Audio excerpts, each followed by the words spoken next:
اب آپ کی سزاؤں سے یہ لوگ آپ کے ہاتھ نہیں آئیں گے، یہ وقت بہت آگے نکل چکا ہے۔ آپ اپنی سزاؤں کے ذریعے سے،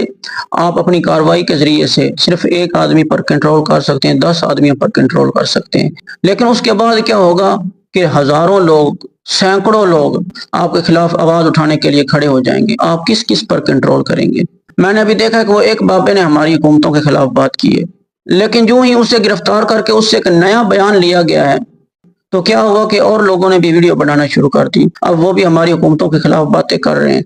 اس کا یہ حل نہیں ہے کہ آپ سزائیں دیں، اس کا صرف ایک حل ہے جو ہمیں قرآن نے بتا دیا، ان اللہ یامرکم ان تؤدوا الامانات الی اہلیہا واذا حکمتم بین الناس ان تحکموا بالعدل، کہ اللہ تبارک و تعالیٰ تمہیں حکم دیتا ہے کہ تم لوگوں کی امانتیں جو ہیں ان تک پہنچاؤ، اور لوگوں میں جب فیصلہ کرو تو عدل کے ساتھ فیصلہ کرو۔ یہ حکم ہمیں دیا گیا ہے، اگر اس حکم پر ہم چلیں گے تو ہمیں پھر کوئی بھی پریشانی نہیں ہوگی، نہ عوام کو پریشانی ہوگی، نہ حکومتوں کو پریشانی ہوگی۔ پریشانی صرف یہی ہے کہ ہماری عوام چاہتی ہے کہ ہمیں عمر فاروق رضی اللہ تعالیٰ عنہ جیسے حکمران ملے، اور ہماری حکومتیں چاہتی ہیں کہ ہم اپنی منمانی کریں اور اپنی مرضی کریں۔ اگر آپ کو عمر فاروق جیسا حکمران چاہیے نا، حضرت مولا علی رضی اللہ تعالیٰ عنہ کا فرمان سنیں۔ حضرت مولا علی رضی اللہ تعالیٰ عنہ سے پوچھا گیا کہ حضرت عمر فاروق رضی اللہ تعالیٰ عنہ کے دور میں تو بڑی فتوحات ہوئی تھی، ان کے دور میں تو اسلام بڑی تیزی سے پھیلا تھا، لیکن آپ کے دور میں کیوں نہیں اسلام پھیل رہا؟ آپ کے دور میں اتنی زیادہ ان کی نسبت کیوں نہیں فتوحات ہو رہی؟ تو حضرت مولا علی رضی اللہ تعالیٰ عنہ کیا فرمانے لگے، اور ان کا جواب جو ہے وہ ہمارے لیے، ہمارے ذہن میں بٹھانے والا جواب ہے، ہمیں اس جواب سے اصلاح پکڑنی چاہیے۔ حضرت مولا علی رضی اللہ تعالیٰ عنہ فرمانے لگے کہ سنو کہ میرے دور میں کیوں نہیں فتوحات اتنی زیادہ ہوئی، اور حضرت عمر فاروق رضی اللہ تعالیٰ عنہ کے دور میں اتنی کیوں ہوئی ہیں؟ آپ فرمانے لگے کہ اس دور میں، یعنی کہ حضرت عمر فاروق رضی اللہ تعالیٰ عنہ کے دور میں ہمارے جیسی رعایا تھی، اور ہمارے دور میں آپ جیسی رعایا، یعنی کہ تھوڑا سا وقت تبدیل ہونے کے ساتھ، اس دور میں تو تابعین تھے نا، تابعین کا دور تھا، صحابہ بھی تھے، لیکن تھوڑے سے وقت بدلنے کے ساتھ ساتھ لوگوں میں کتنی تبدیلی آ گئی، اور نبی کریم صلی اللہ علیہ وآلہ وسلم نے اس دور کو بہترین دور کہا، کہ میرے آقا نے فرمایا کہ میرا دور سب سے بہترین ہے، پھر اس کے بعد صحابہ کا، پھر تابعین کا، پھر تبع تابعین کا۔ اب بات کرنے کا مقصد یہ ہے کہ وہ لوگ ہم سے بہت اوپر تھے، ہم تو ان سے بہت پیچھے ہیں، ہمارا تو اعتراض بھائی بنتا ہی نہیں ہے، ہمیں اپنی اصلاح کی ضرورت ہے، ہمیں اپنی اصلاح کی ضرورت ہے۔ اور ان پر اعتراض اسی لیے نہیں ہوا کرتے تھے کہ وہ اس معاملے میں بڑے محتاط تھے۔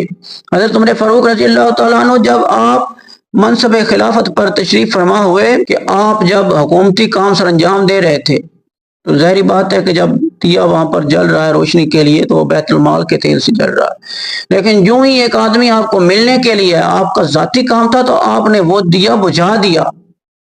اب ہمارے حکمران ایسا کر سکتے ہیں؟ ہمارے تو پروٹوکول ہی ختم نہیں ہوتے، ہمارے ان سیاستدانوں کی، ہمارے حکمرانوں کی عیاشیاں جو ہیں وہ ہمارے حکومتی خزانوں سے ہو رہی ہیں، 100 گاڑیاں، کئی ہزار لیٹر جو ہے وہ دن میں پیٹرول فری اور بجلیاں فری، تو عیاشیاں جو ہیں وہ جب کریں گے، یہ تو ہمارے غریب ملکوں کا حال ہے۔ سب سے پہلے ہمیں عوام کو،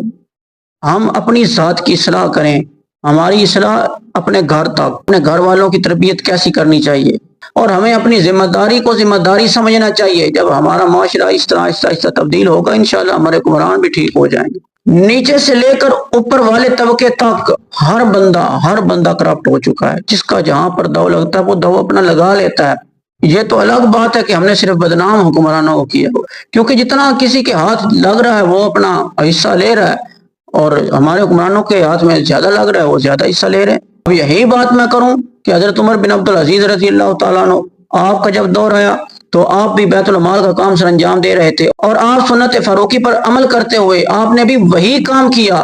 کہ جو حضرت عمر فاروق رضی اللہ تعالیٰ عنہ نے کیا۔ آپ بھی جب حکومتی کام سر انجام دے رہے تھے تو دیا جو ہے وہ بیت المال کا جل رہا تھا، اور تیل جو ہے وہ بیت المال کا خرچ ہو رہا تھا۔ جب آپ کی بیوی آپ کو ملنے کے لیے آئی تو آپ نے وہ دیا بجھا دیا،